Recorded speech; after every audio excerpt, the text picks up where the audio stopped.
I am going to focus on, well, the topic is supposed to be both the Gacaca and the TRC and reparations. I will limit myself in terms of the Gacaca because my co-presenter was not able to be here. So I'll focus more on the TRC. And as my friend Sigal said, there's been very little about South Africa, so maybe speak about South Africa. And here we have an all-woman South African panel, which is also very interesting. So without further ado, I shall start up and just share very briefly what I have to say. Firstly, I want to just contextualize that even the international law, now I'm not a lawyer, so I had to quote some other people who are lawyers, they actually say that gross human rights violations experience, it's both obvious but also it's ambiguous. And Doxeter makes reference to a 1928 Permanent Court of International Justice reparations as inviolable, but also emphasizes that it must be wiped out, but that it should also be on individual and specific cases. So I think that is, let me just see, how does this thing work now? Should I do this? Yeah, if you don't mind, I'm using an Apple. Okay. So now I think it's one up. So international law promotes the desired result and the means of preparation to achieve that to an end. But it doesn't hold governments accountable, only individuals. And he argues that it tends to recognize the need for reparative measures in response to specific only. And if those of you are acquainted with it, the same thing with the TRC, it's only specific gross violations. Okay? So it leaves unanswered hence how are afflictions remedied, which have been caused by structural forms of violence, such as on groups of people, such as genocide and apartheid. And following from this then, the big questions are who needs and deserves reparation, and in what form will this be? These are the questions confronting Rwanda and South Africa, and there are no legal precedents that could, and therefore no easy answers. Okay? So when the trials of those involved in the genocide against the Tutsi started, they had specific laws, and I won't mention all the laws. What I want to actually say is, when you compare it with South Africa only had the TRC law. Whereas in Rwanda they had in 1996, 1998, and much later also 2004. Gacaca started on 18th of June and ended last year. So there they first had the 2001 law, it was adopted. Then in 2002, Gacaca court started as a pilot phase. And then in 2004, they again looked at the law and amended to a certain extent. But what, according to my learned friend Ngusi, who's not here, he says that what has happened is that Article 96 of Gacaca law of 2004 provides there will be compensation. And this compensation fund law was tabled first in 2001, and it still has not been promulgated. So that is a serious question. So during the Gacaca restitution of properties or the equivalent was very, very pronounced. And I think what we need to bear in mind is what Charles Villavicencio reminds us of, both TRCs and Gacacas and all these processes that create high expectations and maybe also unrealistic expectations. So nothing has formally been done in terms of reparations. Okay? When the 2004 law was promulgated, there was no issue of reparations. One understands that it's not easy. The law has to fix the amount or the relationship between the reparation, the grievance, and how does one assess that equivalence? I will do more detail in terms of South Africa. So what is interesting though in Rwanda is that even though from the government there's been this delay in terms of the compensation law, and in fact I think was it last year or the year before, the parliament was actually challenged to actually deal with it, and they still did not. But civil society is really quite involved, and that is from my experience. I think during the annual memorial period, for those of you who know, from the 7th of April to the 4th of July, there are all these activities taking place by schools, colleges, universities, building, repairing of schools, cultivation of lands. And for example, this year I was part of a group that actually went to build a house in the north of the country, Rukumbera, for a genocide widow, and also goats were given. So there's a lot of things happening. I think what's also important is that there's a lot of communication at the cell level, the Umudugudu level, where they actually say this needs to be done and that needs to be done. So civil society is really quite involved in that. And then I think in terms of legislation, I think that, and this again is similar to South Africa. South Africa also claims they are doing a lot in general for victims and not necessarily specific cases. So in Rwanda we too have cases of, for example, the law on inheritance that have now been changed so that girls and wives can also inherit. And they have the marital property rights. Then they also have the peace villages, where orphans of genocide actually get these houses and they live together in a community. And lots of bursaries for orphans. What is now happening is that civil society organizations last year, because of the concern around the lack of reparations, they've all come together, a range of organizations. Now, Buka is the umbrella organization for many organizations, and they've actually issued a policy, rather discussion paper last year to start the debate going. You know, it's the next year, it's 20 years, and in fact they actually want something to be launched in 2014. And this project actually is the reparations for victims of international crimes committed during 1994 Rwanda, assessing possible ways forward. And it's debate at various levels, and I've actually consulted the ICTR if I could inform you on this information, because I think it's still being discussed in some levels. This proposal describes an assessment study to be carried out by the International Organization for Migration on the unresolved issue of reparations for victims of international crimes committed during the 1994 genocide in Rwanda, and then following a request from the president of the ICTR. So it's at that level, and a lot of discussion is actually taking place at the moment. This request therefore fits with the effort by the ICTR to explore to what extent and how the issue of victims' reparations could be taken forward. It also calls for response to a call from local victims and survivors organizations for an increased urgent attention to the lack of comprehensive reparations in Rwanda. So there is ongoing work going.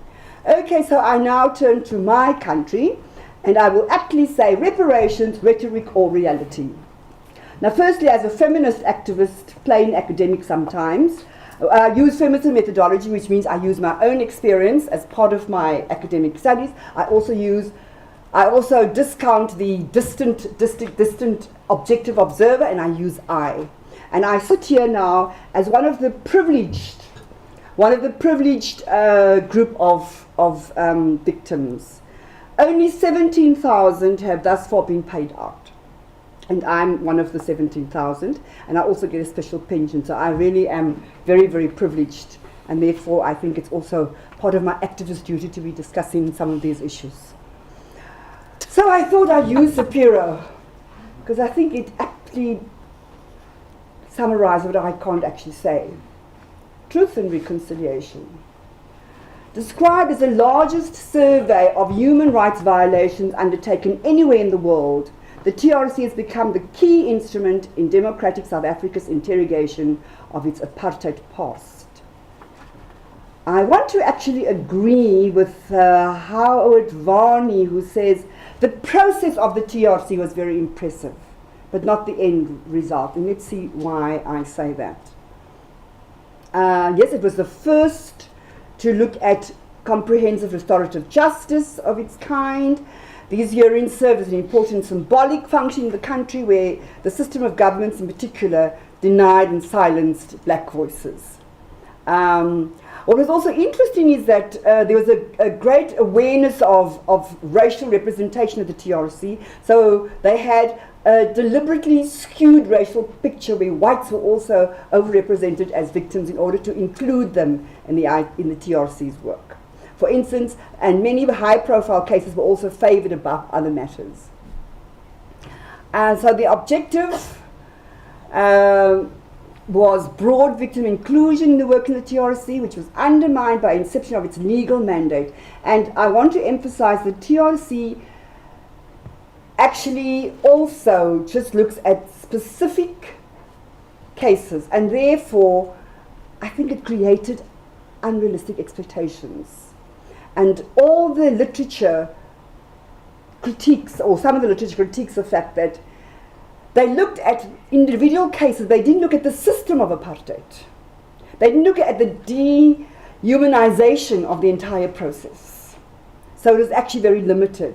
Meintjes and other people, like Goldblatt and the coalition of women's lawyers, etc., all of that critiqued the fact that there was a lack of gender perspective in the TRC. Fernandez also speaks about the fact that there's no institutional violence, and that, of course, lots of community organizations critiqued. How am I doing for time? Okay, yeah. Okay, so there's no gender lens, I'm sticking. Yeah, now I want to go beyond the mandate. I want to say that if we're talking about reparations in this country, if we're talking about sustainable development, the TRC was actually limited. We cannot look at the history of South Africa and the issues around oppression and exploitation without looking at the 1913 Native Land Act, where 87% of the land was taken away from black people, from indigenous people.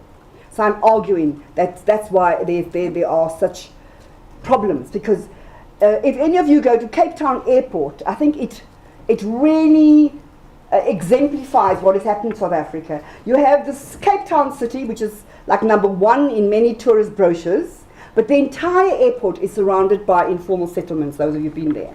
So the stark dichotomy of the rich and poor. Also, South Africa is now taken over from Brazil. Brazil used to be number one in terms of Gini coefficient, the gap between rich and poor. It's now South Africa.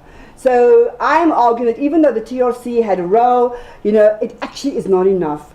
And I'm going to just skip. There are a lot of, just like in Rwanda, you have the voices of civil society, you have a very active civil society here.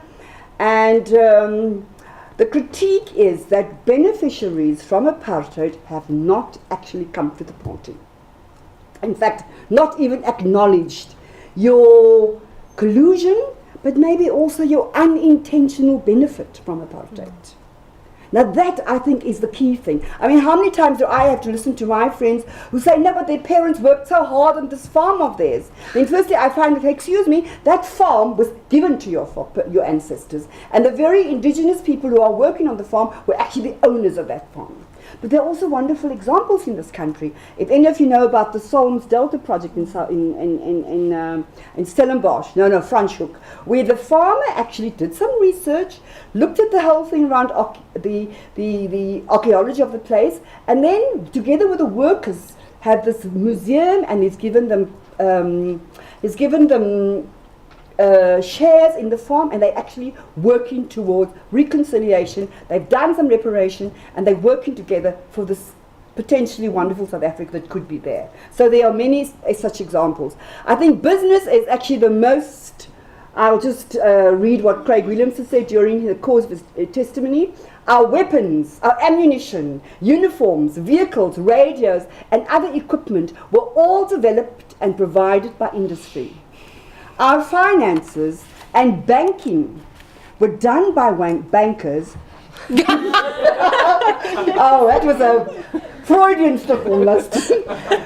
Was done by bankers who even gave us COVID credit cards for COVID operations.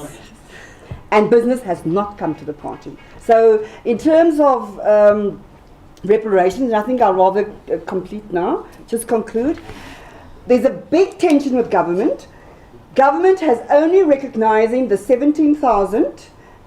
They do have a website where they say these people must come and claim, but the organizations, the South African Coalition for Transitional Justice, have 65,000. Government refuses to admit that those people are victims as well. So that's the first tension. And government also critiqued Kulumani and other organizations that actually now, I'm not really how you pronounce it, Alien Tort? Thames That's Act. it. So accuse the organisations of being unpatriotic and undermining the sovereignty of the South African government by doing that. Okay, so I think that the unfinished business remains to provide reparations for all the victims. It's not going to be easy, but I think there's a will, there's a way. And you know that the TRC said that they must go beyond the 17,000. They've just ignored that. Do you know that there are also amnesty hearings taking place, and people who have refused amnesty by TRC are actually being pardoned by the president at the moment. So they are actually negating what the TRC said. They also are not interested in any of the, and there's a law in 2005 around amnesty. There's also special pensions, which was actually orchestrated. And again, I'm a recipient of a special pension, so you see my ambivalence here that I share.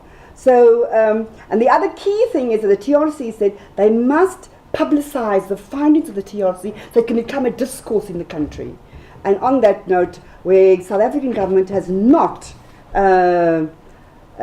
played its part and seemed to be not willing, you know, to, they say government just does not have the political will to do that. And I'll just end off with Shapiro. Just like Mbeki looks away at reparations, so too Zuma is looking away. And that's my story. Thank you very much. Thank you.